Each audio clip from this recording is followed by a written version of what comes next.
نن ورځ هند او پاکستان بیا سره په جنگ دي. خو اصل مسله څه ده؟ ولې دا هیوادونه یو بل سره دومره تضاد لري؟ که غواړو چې په دې پوه شو نو باید لږ شاته لاړ شو. هغه ورځ ته چې دا دواړه هیوادونه پیدا او جلا شول. په 1940 کال کې انګریزان کابل له 200 کلونو استعمار څخه وروسته وتل.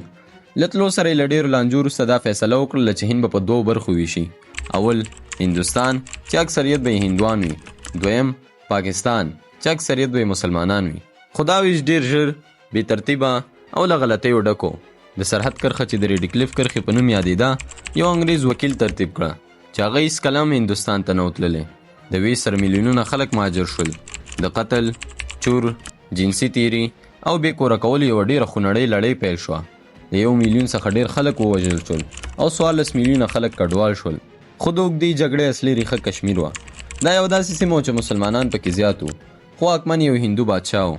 کله چې ویش ترسره کېدو نو د کشمیر واکمن فیصله ونه کړه، خو له پاکستانه د جنګیالیو بریدونه پیل شول. نو هغه له هند سره د یوځای کېدو پرېکړه وکړه. همدلته د دوی لومړنۍ جګړه پیل شوه. د 1942 او 48 کلونو د هند او پاکستان جګړه. ملګرو ملتونو وربند اعلان کړ، خو کشمیر نیم هند ته پاتې شو او نیم پاکستان ته. له همغه وخته دا دواړه هیوادونه ادعا کوي چې کشمیر ټول د دوی دی. همدلته دا اوږده لانجه پیل شوه. له 1940 کال راهیسې هند او پاکستان څلور لویې جګړې کړې دي.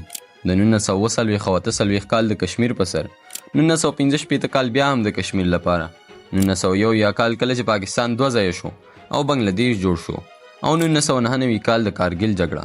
د دې څلور لوی جګړو ترڅنګ ډېرې کوچنۍ شخړې، بریدونه او د اټومي وسلو ګواښونه هم شوي دي.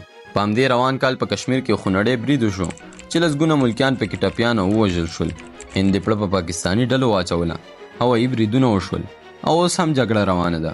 د دواړو خواو لخوا عملیاتونه هم ترسره شول. دا نوې شخړه همغه زوړ درد تازه کوي، د ویش درد. په 1940 کال کې یوازې 2 هیوادونه پیدا نه شول، بلکې یو اوږد جنجال پیل شو. هغه جنجال چې تر ننه روان دی او لا یې پای نه ښکاري.